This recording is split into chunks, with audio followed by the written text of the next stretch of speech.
December 14-15 ദുബായിലുള്ള തന്റെ ഫ്ളാറ്റിൽ നിവിൻ പോളിയും സംഘവും അതിക്രമിച്ച് കയറി തന്നെ പീഡിപ്പിച്ചു എന്ന് യുവതി പറയുകയും അതിന്റെ അടിസ്ഥാനത്തിൽ നിവിൻ പോളി ആ ദിവസങ്ങളിൽ ദുബായിലല്ല കൊച്ചിയിലാണ് ഉള്ളത് എന്ന് തെളിവുകൾ പുറത്തു വരികയും ചെയ്തപ്പോൾ ഈ യുവതി എന്താക്കി, ഞാനിതെല്ലാം ഓർക്കപ്പിച്ചിലും മീഡിയാസിലും ഒന്ന് പറഞ്ഞു പോയതാണ്, കൃത്യമായിട്ടുള്ള ഡേറ്റ് പോലീസുകാരോട് പറഞ്ഞിട്ടുണ്ട് എന്ന് പറഞ്ഞ ഉരുണ്ട് കളിച്ച്. പക്ഷെ ഇപ്പൊ അതാ പോലീസുകാർ ആ വാദത്തെ പൊളിച്ചടിക്കൊണ്ട് രംഗത്ത് വന്നിരിക്കുകയാണ്. പുള്ളിക്കാരി പോലീസ് സ്റ്റേഷനിലും വന്ന് പറഞ്ഞ ഡേറ്റ് ഡിസംബർ 14-15 എന്നുള്ളതാണ് ഇപ്പൊ ഒരു പോലീസ് മേധാവിയുടെ വെളിപ്പെടുത്തൽ. അപ്പൊ നമ്മുടെ നിവിൻ പോളിക്കെതിരെയുള്ള യുവതിയുടെ പീഡന ആരോപണം പൊട്ടി പാളീസായിക്കൊണ്ടിരിക്കുകയാണ് അല്ലെ. സംഭവം എന്താണെന്നുള്ള എല്ലാവർക്കും അറിയാലോ, ഞാൻ പ്രത്യേകിച്ച് പറഞ്ഞിട്ട് ആവശ്യമില്ലല്ലോ. ജോലി ആവശ്യത്തിന് വേണ്ടി ദുബായിലേക്ക് പോയ യുവതിയെ സിനിമയിൽ അഭിനയിക്കാമെന്ന് പറഞ്ഞുകൊണ്ട് വാഗ്ദാനം നൽകിക്കൊണ്ട് AK സുനിൽ എന്ന് പറയുന്ന പ്രൊഡ്യൂസർ പറ്റിക്കുകയും അതുവഴി അവർ തമ്മിൽ വാക്കുതർക്കം ഉണ്ടാവുകയും അതിന്റെ പക തീർക്കാൻ വേണ്ടി നിവിൻ പോളി അടക്കമുള്ള ഗുണ്ടാ സംഘത്തെ തന്റെ ഫ്ളാറ്റിലേക്ക് വിട്ടു തന്നെ പീഡിപ്പിച്ചു എന്നുള്ളതാണ് ഈ യുവതി ആരോപിക്കുന്നത് അല്ലെ. തന്നെ പീഡിപ്പിച്ചു എന്ന് പറയുന്ന ഡേറ്റ് ആയി പുള്ളിക്കാരി ആദ്യം റിപ്പോർട്ടർ ടിവിയോട് പറഞ്ഞ ഡേറ്റ് എന്താണ്, 2023 ഡിസംബർ 14-15 ആണ് അല്ലെ. പക്ഷെ പുള്ളിക്കാരെ വെളിപ്പെടുത്തൽ നടത്തി തൊട്ടടുത്ത ദിവസം തന്നെ എന്താണ് സംഭവിച്ചത്, നിവിൻ പോളി അഭിനയിച്ച സിനിമ ആയിട്ടുള്ള വർഷങ്ങൾക്ക് ശേഷം എന്ന് പറയുന്ന സിനിമയുടെ ഡയറക്ടർ വിനീത് ശ്രീനിവാസൻ രംഗത്ത് വരികയും അന്ന് നിവിൻ പോളി തന്നോടൊപ്പം കൊച്ചിയിലാണ് എന്നതിന്റെ തെളിവുകൾ പുറത്തുവിടുകയും ചെയ്തു എന്നുള്ളതാണ്. അതോടെ യുവതി പെട്ട് പിന്നീട് ഓരോ ന്യായീകരണങ്ങൾ നിരത്തി വട്ടം കറങ്ങുന്ന യുവതിയാണ് നമ്മൾ കാണുന്നത്. എന്തായാലും അതിനുശേഷം പുള്ളിക്കാരി ഏഷ്യാനെറ്റ് ന്യൂസിൽ വന്നിട്ട് എന്തോ ഒരു കാര്യം പറയുന്നുണ്ട്, നമുക്ക് എന്തായാലും ഒന്ന് കണ്ടോക്കാം. ഞാനൊരു കറക്റ്റ് ഡേറ്റ് ഇതുവരെ പബ്ലിക്കിനോട് പറഞ്ഞിട്ടില്ല. കറക്റ്റ് ഡേറ്റ് ഞാൻ ഇവിടെ തെളിവ് കൊടുത്തിട്ടുണ്ട്. പിന്നെ ഇന്ന് വന്നത് അതുമായി യാതൊരു ബന്ധപ്പെട്ട ഒരു കേസ് അന്വേഷണത്തിനല്ല. ഞങ്ങളെ ഇൻകം സോഴ്സ് എങ്ങനെയാണ്, ഞങ്ങൾ എങ്ങനെയാണ് ഇത്രയും നാൾ ജീവിച്ചതെന്ന് അറിയാൻ വേണ്ടി മാത്രമാണ് ഈ 11 തൊട്ട് ഇത്രയും സമയം വരെ ഞങ്ങളെ ഇവിടെ പിടിച്ചിരുത്തിയേക്കുന്നത്. പിന്നെ ഇത് നല്ലൊരു അട്ടിമറി ഉണ്ടോ എന്ന് എനിക്കൊരു സംശയമുണ്ട്. ഉള്ള വിശ്വാസം മൊത്തം പോയിരിക്കുകയാണ് ഇപ്പം. അതെ, ഞങ്ങൾ ജനങ്ങൾക്ക് ചേച്ചിയുള്ള വിശ്വാസം മൊത്തം പോയിരിക്കുകയാണ്. കാരണം ചേച്ചിയുടെ വാദങ്ങൾ ഇങ്ങനെ ഓരോന്നോരോന്നായി പൊളിഞ്ഞുകൊണ്ടിരിക്കുകയല്ലേ. അപ്പൊ പിന്നെ എങ്ങനെ വിശ്വാസം വരാനാണ്? പിന്നെ ചേച്ചി ലാസ്റ്റ് പറഞ്ഞല്ലേ കേസ് അട്ടിമറിക്കാൻ സാധ്യത ഉണ്ടെന്നുള്ളത്. ഉറപ്പായിട്ട് അട്ടിമറിക്കല്ലോ. ഇങ്ങനെ വാദങ്ങൾ പൊളിയുന്ന സാഹചര്യത്തിൽ കേസ് അട്ടിമറിക്കപ്പെട്ടില്ലെങ്കിൽ അത്ഭുതമുള്ളൂ. എന്തായാലും കറക്റ്റ് ഡേറ്റ് ഞാൻ പബ്ലിക്കിനോട് പറഞ്ഞിട്ടില്ല, കറക്റ്റ് ഡേറ്റ് ഞാൻ പോലീസിൽ മൊഴി കൊടുത്തിട്ടുണ്ടെന്നുള്ളതാണ് പുള്ളിക്കാർ പറയുന്നത് അല്ലെ. അതിനുശേഷം എന്താ പറയണുള്ളത് നമുക്ക് കണ്ടോക്കാം. ഡേറ്റ് ചുമ്മാ അന്ന് പറഞ്ഞപ്പോ അന്ന് ഉറക്കപ്പിച്ചിരുന്ന് പറഞ്ഞു പോയി. ആ ഡേറ്റിലാണ് ഇവരെല്ലാം പറയണം. അങ്ങനെ പറ, ഉറക്കപ്പിച്ചിൽ പറഞ്ഞതാണല്ലേ. നമ്മൾ വെറുതെ ചേച്ചിനെ തെറ്റിദ്ധരിച്ച്. ഇതൊക്കെ ശ്രദ്ധിക്കേണ്ട അമ്പാനെ.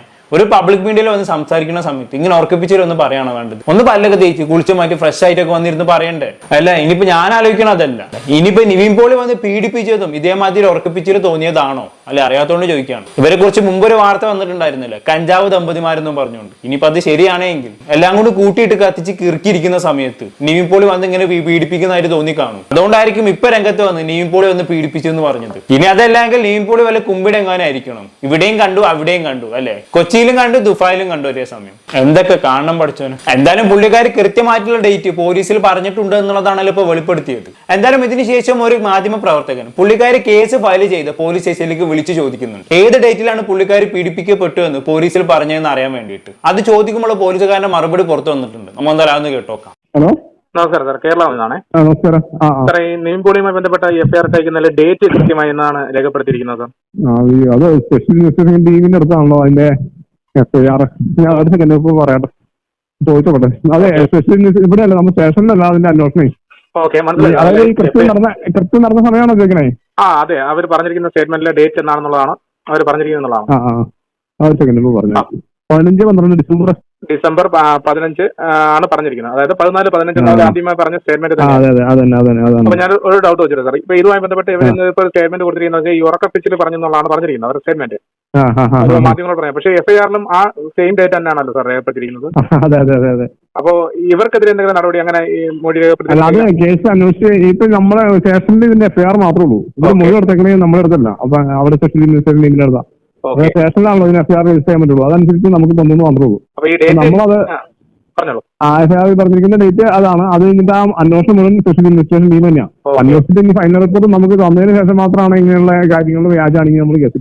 ഓക്കെ, ഇപ്പൊ എങ്ങനെ ഇരിക്കുന്നു? വോയിസിൽ പറഞ്ഞാൽ മനസ്സിലായോ? പബ്ലിക്കിൽ പറഞ്ഞ അതേ ഡേറ്റ് തന്നെയാണ് പോലീസുകാരോടും പറഞ്ഞെന്നുള്ളത്. അതായത് ഡിസംബർ 14-15 FIR-ൽ അങ്ങനെയാണ് എഴുതിയിട്ടുള്ളത്. ഇപ്പൊ എങ്ങനെ ഇരിക്കുന്നു? എന്തൊക്കെയായിരുന്നു ഡയലോഗ് കൂടി? ഞാൻ ഉറക്കപ്പിച്ചിൽ പറഞ്ഞതാണ്, കൃത്യമായിട്ടുള്ള ഡേറ്റ് പോലീസിൽ പറഞ്ഞിട്ടുണ്ട് എന്നൊക്കെ. ഇനിയിപ്പോ നാളെ വന്ന് പറയോ ഞാൻ പോലീസിൽ ആ സമയത്ത് ഉറക്കപ്പിച്ചിൽ പറഞ്ഞു പോയാന്നുള്ളത്? അല്ല, അറിയാത്തോണ്ട് ചോദിക്കുകയാണ്. അല്ല, നിങ്ങൾ ആയതുകൊണ്ട് പറയാൻ പറ്റൂല. എന്തായാലും പാവം ചേച്ചി വെറുതെ ഒരു സുമാർ ഡേറ്റ് അങ്ങ് അടിച്ചു വിട്ടതായിരുന്നു December 14-15. ഭാഗ്യക്കേടിന് അന്ന് നിവിൻ പോളിക്ക് കൊച്ചിയിൽ ഒരു ഷൂട്ടും ഉണ്ടായി. വേറെ ഏതെങ്കിലും ഡേറ്റ് പറഞ്ഞിട്ടുണ്ടായിരുന്നെങ്കിൽ ഇത്ര മെനക്കേടേണ്ടി വരില്ലായിരുന്നു അല്ലെ? ഭാഗ്യക്കേട് എന്നല്ലാണ്ട് ഇപ്പൊ എന്ത് പറയാനാ. എന്തായാലും ഇതിനെല്ലാം കൂട്ടത്തിൽ ചേച്ചി ദ ഫൈനൽ ന്യൂസ് എന്ന് പറഞ്ഞൊരു ചാനലിൽ പോയി ഒരു ഇന്റർവ്യൂ കൊടുത്തിട്ടുണ്ടായിരുന്നു. അത് മുട്ടൻ കോമഡിയാണ് മക്കളെ. നമുക്ക് എന്തായാലും ഒന്ന് കണ്ടോക്കാം. എന്തായിരുന്നു ദുബായിൽ ജോലി ചെയ്യായിരുന്നു? എന്താണ് ദുബായിൽ ചെയ്തോണ്ടിരുന്നത്? ഞാൻ ദുബായിൽ ബേബി സിറ്ററിൽ ജോലി ചെയ്യുകയായിരുന്നു. ഓക്കെ, ദുബായിൽ അപ്പൊ പുള്ളിക്കാരിക്ക് ബേബി സിറ്റിംഗ് ജോലിയാണെന്നുള്ളതാണ് പറയുന്നത് അല്ലെ? ഇതേ ആള് തന്നെയാണ് തന്റെ സ്വന്തം ഫ്ലാറ്റിൽ നിവിൻ പോളിയും സംഘവും അതിക്രമിച്ച് കയറി പീഡിപ്പിച്ചു എന്ന് പറയുന്നത് അല്ലെ? അപ്പൊ ഇത് പറയുമ്പോൾ ഞാൻ ചിന്തിച്ച കാര്യം മറ്റൊന്നല്ല, ഈ ബേബി സിറ്റിംഗ് ജോലിക്ക് ദുബായിൽ വിസ ഇല്ല. അപ്പൊ അങ്ങനെ വരുമ്പോൾ റെസിഡൻഷ്യൽ വിസ ഇല്ലാത്ത ആൾക്ക് ദുബായിൽ ഫ്ലാറ്റും കിട്ടത്തില്ല. അപ്പൊ അങ്ങനെ പുള്ളിക്കാർ വിസ ഇല്ലാത്ത ഫ്ലാറ്റ് എടുത്തു എന്നുള്ളതാണ് ഞാൻ ചിന്തിക്കുന്നത്. ഇനിയിപ്പോ എന്തെങ്കിലും ഉടായ്പ കാണിച്ച് അവിടെ ഫ്ലാറ്റ് എടുത്തു എന്ന് ഇരിക്കട്ടെ, മിനിമം ഒരു 1 BHK കൊടുക്കണം. ദുബായിൽ ഒരു 24,000 AED, അതായത് ഏകദേശം ഇന്ത്യയിൽ ഒരു 5.5 ലക്ഷത്തോളം രൂപ വരും. പുള്ളിക്കാരെ ആകെ അവിടെ ബേബി സിറ്റിംഗ് ജോലി ചെയ്തത് 4 മാസമാണ്. ഈ 4 മാസം കൊണ്ട് ചേച്ചിക്ക് 5.5 ലക്ഷം രൂപയുടെ ഒരു ഫ്ലാറ്റ് എടുക്കാൻ പറ്റിയിട്ടുണ്ടെങ്കിൽ ചേച്ചി ആള് കൊള്ളാലോ. വെറുതെ അല്ല പോലീസുകാർ ആദ്യം തന്നെ ചേച്ചിയുടെ ഇൻകം സോഴ്സ് പരിശോധിച്ചത്. കാരണം അമ്മാര് തള്ളി വിട്ടത്. ബേബി സിറ്റിംഗ് ജോലിക്ക് വന്നിട്ട് ദുബായിൽ ഫ്ലാറ്റ് എടുത്ത് പോലും കൊള്ളാം ചേച്ചി. ഇതൊന്നല്ല മക്കളെ, ഇനി ഓരോന്നായിട്ട് നമുക്ക് പൊളിച്ചെടുക്കാം, ബാക്കി കണ്ടോക്കാം. കുട്ടിയുടെ ഫ്ലാറ്റിലേക്കാണോ അവര് വന്നത്? അതായത് എന്റെ തൊട്ട് റൂമിനോട് ചേർന്ന് അടുത്ത റൂമിൽ തന്നെയാണ് ഇവർ. അപ്പൊ ഇവര് അപ്പുറത്ത് പോകും ഇപ്പുറത്ത് വരികയും ചെയ്യുന്നുണ്ട്.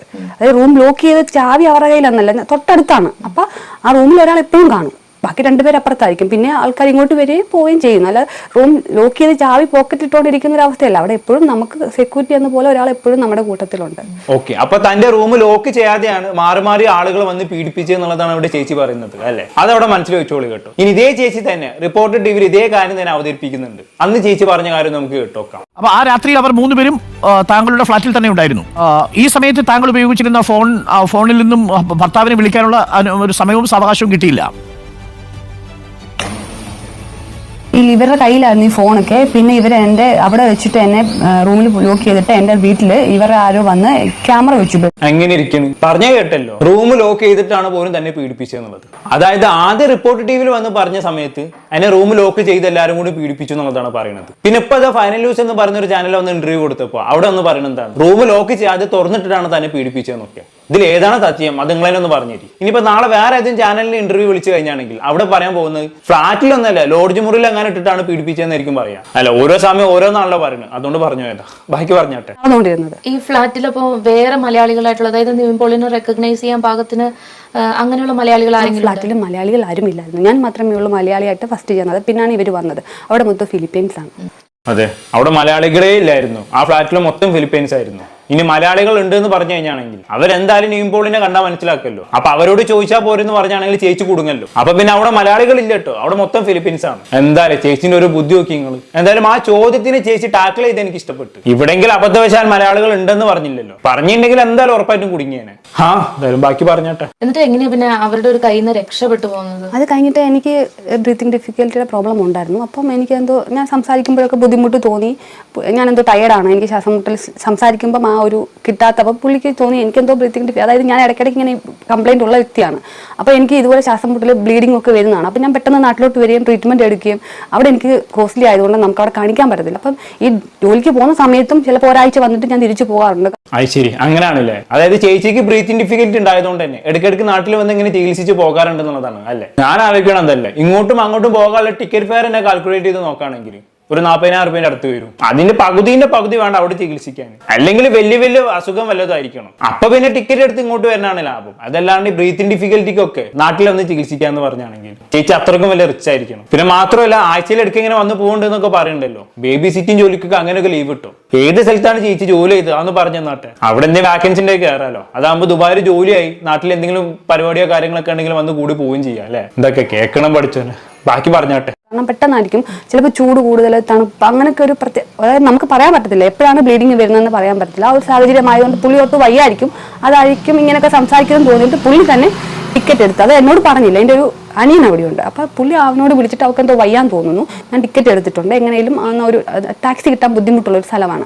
അപ്പം ഈവനിങ് ആകുമ്പോഴത്തേക്ക് ഭയങ്കര തിരക്കാണ്. അപ്പോൾ പുള്ളിയോട് പറഞ്ഞാൽ ഒരു ടാക്സി പിടിച്ചു കൊടുക്കുക. അപ്പോൾ എനിക്ക് അത്രയ്ക്കും വയ്യായിരിക്കും, ഒരു ടാക്സിയൊക്കെ പിടിച്ച് നോക്കി നിൽക്കാൻ പറ്റാത്തതുകൊണ്ടാണ് അങ്ങനെ പറഞ്ഞത്. അപ്പോൾ ഈ കോൾ വന്നത് ഇവർ കേട്ട്, അപ്പം അനിയൻ വരുന്നുണ്ട്, അപ്പോൾ നീ റെഡി ആയിക്കോ, പാസ്പോർട്ട് ഇത് എടുത്ത് നീ ഒന്നും എടുക്കണ്ട, റെഡി ആക്കിയോ, അപ്പോൾ ടാക്സി അവൻ പിടിച്ചു വരും, അവൻ നിന്നെ എയർപോർട്ടിലോട്ട് കയറ്റി വിടും. അപ്പോൾ പുള്ളി അവിടെ വന്നൊരു ടാക്സി പിടിച്ചു തന്നു.